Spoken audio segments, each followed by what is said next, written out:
왜 또 그렇게 됐습니까? 이제는 온통 물질, 좀 거칠게 표현하면 온통 돈밖에 모르는 시대가 돼버렸어요. 그런데 저는 그림 그리는 사람의 몫이 단순하게 뭘 장식하거나 아름다운 것을 그냥 늘어놓고 파는 장사꾼이라고 생각하지는 않습니다. 그래서 세상에 유용한 일을 해야 하는데 돈에 사로잡혀 버린 사람들의 영혼에 우리가 그림 그리는 사람으로서 건넬 수 있는 이야기가 무엇이어야 할까, 네. 뭐 이런 생각을 자꾸 하게 됐어요. 그래서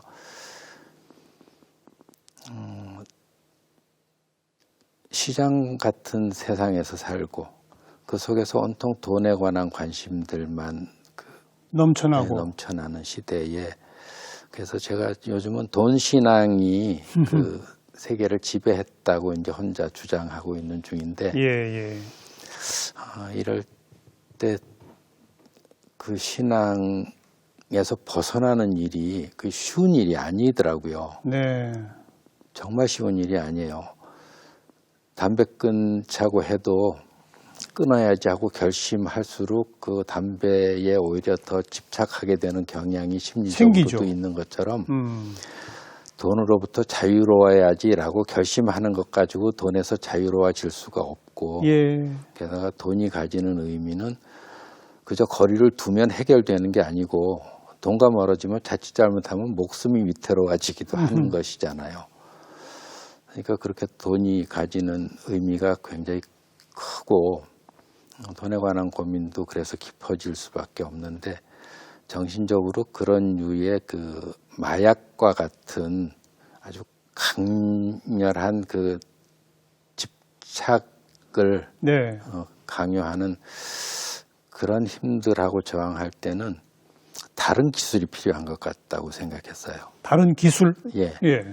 방법이 달라져야 한다는 거죠. 그냥 거리를 둔다고 해결되는 문제도 아니고 단단히 결심해서 벗어날 수 있는 덫이 아니니까. 어떤 기술이요? 그게 이제 참선이라고 하는 수행법이 참선 수행법 보여주고 있는 것인데, 옳고 그른 것이라든지 선하고 악한 것이라든지 추하고 아름다운 것, 뭐 이런 류의 가치 이분법. 판단들, 이런 것 가지고는 그 어느 한편에 서서는 본질적으로 그 유혹으로부터 벗어나기가 어려워서 조금 더 자제로워지려면 때로는 거리를 두기도 해야 하고, 그 욕심을 남의 일인 듯이 좀 굽어볼 줄 아는 정신적인 힘도 좀 갖추어야 하고, 그런 것 같이 보였어요. 그래서 그 고민에서부터 노연하기 시작하고 하면서 제가 굉장히 편안해지기 시작했거든요. 근데 그 편안해진 뒤로 지금 이렇게 돌이켜 보건대는 늘 자신을 살피는 눈을 가지고 사는 사람이 됐던 것 같아요. 나 스스로를 성찰하며 사는 눈. 그래서 좀 과한 표현을 하면 공부하는 사람으로 살 준비가 좀 되기 시작한 그런 시기였던 것 같고, 그때 그 경험이 저한테 굉장히 소중하고 좋았어요. 그랬군요. 그래서 요즘 이 시대를 이렇게 보면서 그 경험을 나누고 싶다는 생각을 많이 하게 됐어요. 본인의 경험을. 그걸 나누려면 그림과 글이 함께 등장하는. 그래서 이런 류의 그림들을 자꾸 그리게 된 것 같고, 대종경이라고 하는 연작을 200점쯤 되는. 대종경은 원불교 경전이죠. 그렇죠. 그래서 그걸 가지고도 한 200점이나 되는 큰 연작 작업을 하게 됐던 것도 그 일환이었어요. 그런데 그냥 불교, 삼선의 경지, 또 선생님의 대표적인 작품들 가운데는 좌탈이라고 고스님께서 이제 앉아서 이렇게 입적하신 그 모습과 함께 이 세상을 향해 던지는 또 화두 같은 말씀들이 새겨져 있는 작품도 여러 있지 않습니까? 법정 스님도 아주 극찬하셨던 작품이고, 그럼 불교, 원불교, 게다가 또 뭐 천주교, 온갖 종교 관련 작품 다 하시죠. 성서 작업도 하셨고. 성서 작업은 계획돼 있어요. 다음 작업이 그거예요. 아, 그래요? 예. 그건 아직 시작은 안 하셨고. 예, 모문관 끝나면 이어서 그 작업할 겁니다. 그럼 그렇게 종교를 넘나드시는 또 이유는 뭡니까? 그 종교를 믿는 사람들이 우리 사회를 구성하고 있잖아요. 저는 그리고 그 가르침들이 그렇게 크게 다르지 않다고 생각하게 됐어요. 그렇죠. 예. 다 통하죠. 예, 그런데 그 라이센스 있는 사람들은 그 스스로 거기서 멀리 못 가더라고요. 그래서 저희처럼 그냥 자유로운 사람, 예. 뭐 그림 그리고 사는 사람이니까 제가 무슨 소리를 한들 그 종교 공동체에서 알겠습니다. 소외될 일도 없고, 그래서 제가 좀 내띄어 보겠다고 생각했어요.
그 세상을 향해 던지고자 하는 이화백님의 메시지를 몇 개의 단어로 요약한다면 뭐뭐 될까요?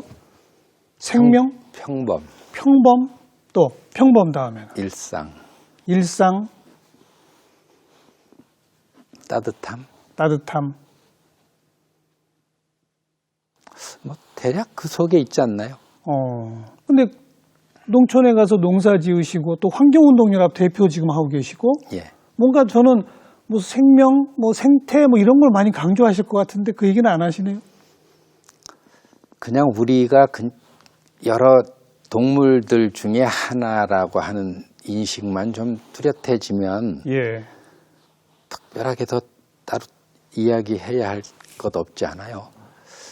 우리가 특별한 존재라고 생각하는 바람에 문명이라고 하는 게 자랑처럼 됐지만 생태 환경을 중심으로 두고 생각하면 못할 짓 하는 짐승군이 생긴 거 아니에요. 제일 못할 짓 할 짐승이 인간이죠. 예. 그리고 지금 이제 막다른 골목에 이르고 있는 형국이고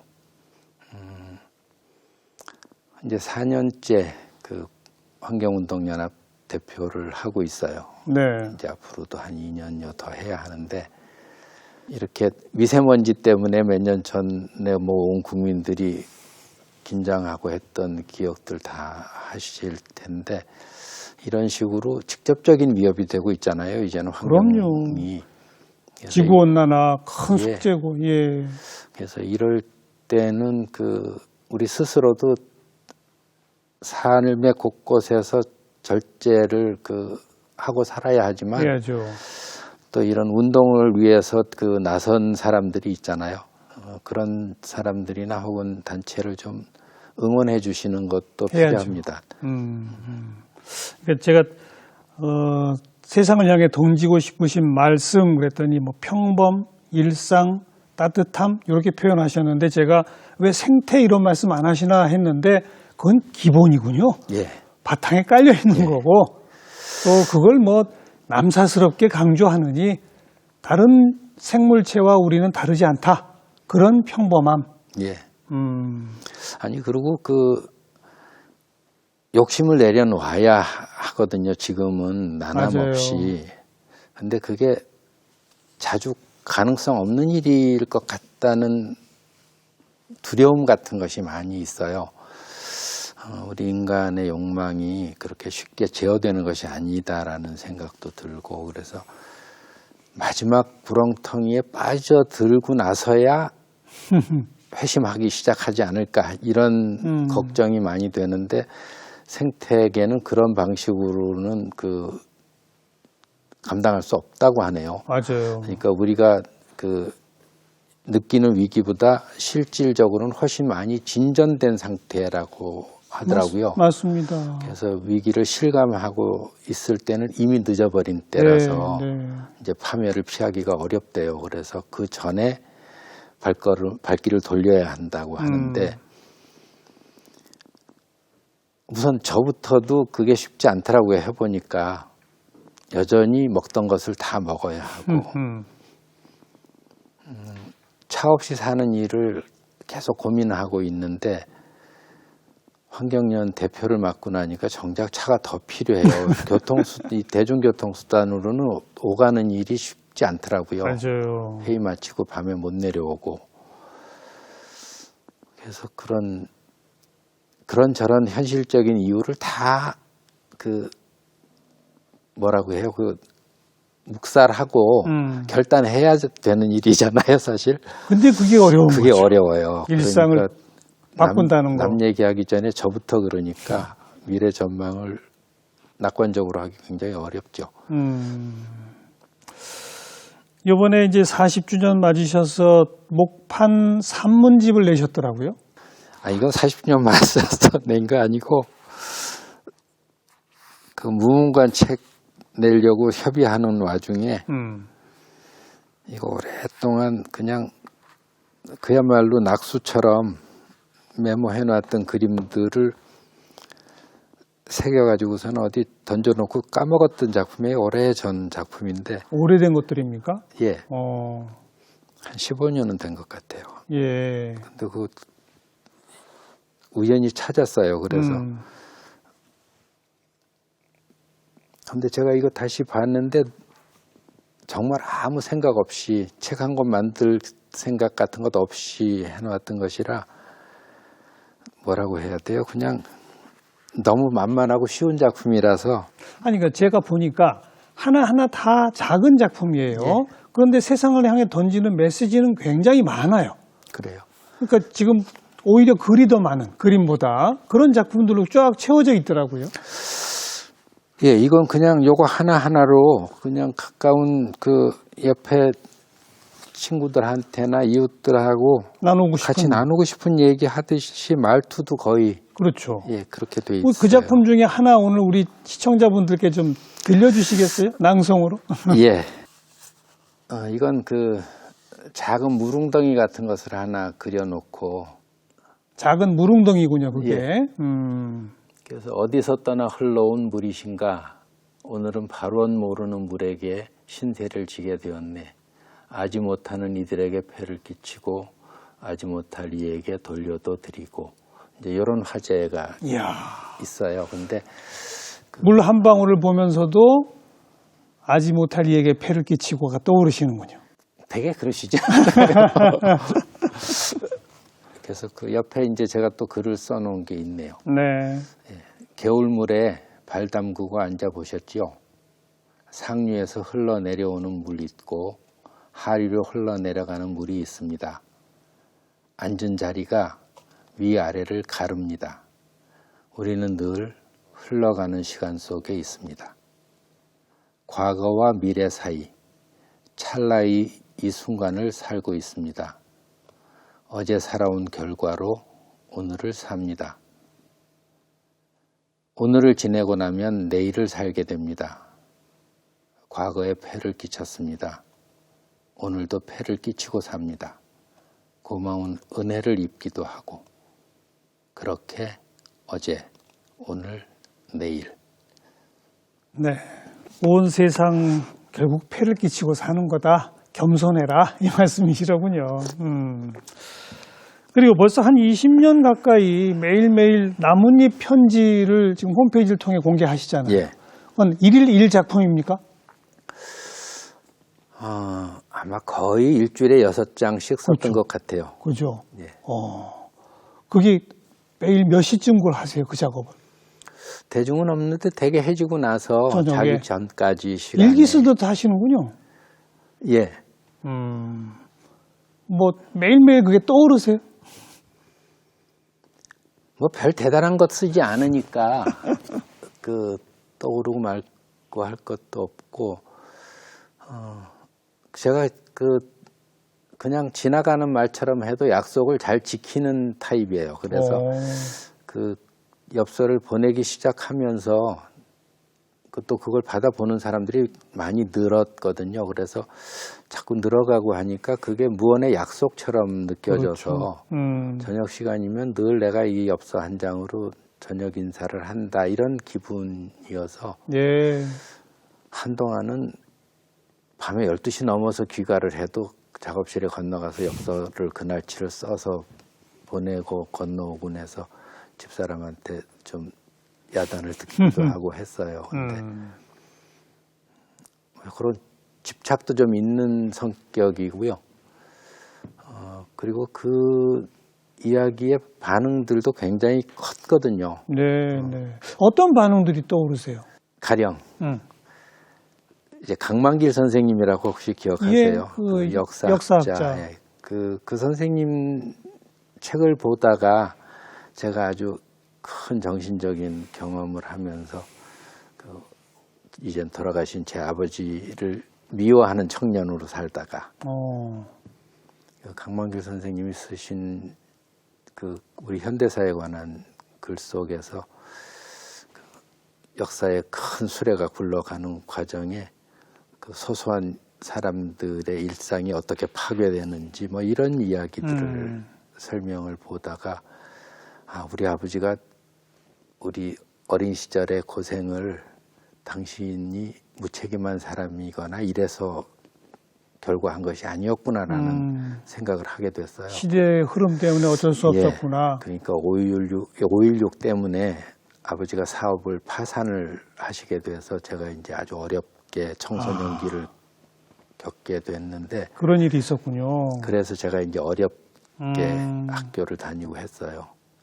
그랬는데 군대 생활하다가 그 책을 보다가 갑자기 머릿속에 이렇게 굉장히 밝은 빛이 가득 차는 것 같은 뭐 종교적인 체험처럼 그런 경험을 하게 됐는데 그 역사책의 그 대목을 보다가였어요. 네, 네. 그러면서 우리 아버지가 죄가 없다는 생각이 들더라고요. 종교인이었으면 아마 계시가 있었다고 할 것 같은 그런 느낌으로. 근데 그런 걸 이제 나뭇잎 편지에 담으신 거예요? 예. 그래서 그 얘기는 굉장히 긴 얘기라서 5장인지 이렇게 연속으로 번호를 붙여서 그걸 썼어요. 5회에 걸쳐서. 4장 아니면 5장이었던 것 같은데. 근데 그걸 누가 보고 강만기 선생님께 복사를 해서 전해드렸대요. 그래서요. 네, 그러면서 제가 역사학자께서는 제가 그 역사책의 한 대목에서 전율을 느끼고 아버지하고 화해하는 놀라운 경험을 했다는 걸 모르실 거다. 이제 이렇게 이야기를 했더니 절 보고 나도 그거 복사해서 하나 달라고 하시더라고요. 강만길 선생님께서? 예. 예. 그래서 제가 그 복사해서 드렸어요. 근데 그 전에도 제 그림을 전시장에 와서 구입해서 그 선생님 연구실에 걸어놓고 계시던 분이기도 했는데 이미 예. 제가 그 고백은 그 좀 쑥스러워서 못했어요. 젊은 시절에 처음 뵀는데 그랬다가 이제 뒤에 나이 먹어서 그 엽서를 썼는데 그 엽서를 쓸 때가 아마 그 우리 경제 위기 때문에 그 IMF처럼 예, 그 겪었던 그 무렵이었을 거예요. 근데 그때 나처럼 내 어린 시절처럼 죄 없는 아버지의 그 실직이나 파산을 많았죠. 미워할 청년들이나 젊은이들이 많을 거다라는 생각 때문에 네. 내 이야기 이거 전해주면 청년들이 아버지를 덜 미워하게 되면 좋겠다는 생각으로 그 엽서 시리즈를 썼거든요. 그래서 그런 역할을 할 수 있었으니까 그렇군요. 그 엽서를 많을 때는 한 8만까지 받아보는 보는 분들이 계셨으니까 작지만 미디어 역할을 할 수도 있었어요. 또 뭐 일종의 의무감 같은 것도 있어서 앞으로도 계속 예, 그래서 이제는 그 저로서는 쉽게 할 수 있는 일이라서 예. 이제 저도 이제는 조금씩 나이 먹어 가서 조금 더 나이 먹고 나면 뭐 할 일 없는 노인네가 세상에든 혹은 뭐 다정한 이웃에게든 하고 싶은 얘기 그냥 무엇이라도 알겠습니다. 아주 편하게 할 수 있는 장으로 계속 쓸 수 있으면 좋지 않을까 네. 그런 생각하고 있어요. 벌써 뭐 수십 년째 스스로를 성찰하는 마음 공부 그리고 자연 환경과 함께 더불어 사는 삶을 몸소 좀 실천하려고 노력하시면서 거기서 느껴지는 것들을 판화로 또 편지로 세상을 향해 한마디씩 함께 나눠봅시다. 그런 삶을 살고 계신 거 아니겠어요? 앞으로도 그러실 거고. 뭐 별일 없으면 이제 뭐. 별일 없으시길 바라고요. 끊임없이 오랫동안 좋은 작품으로 우리와 함께 소통해 주시길 부탁을 드리겠습니다. 예, 고맙습니다.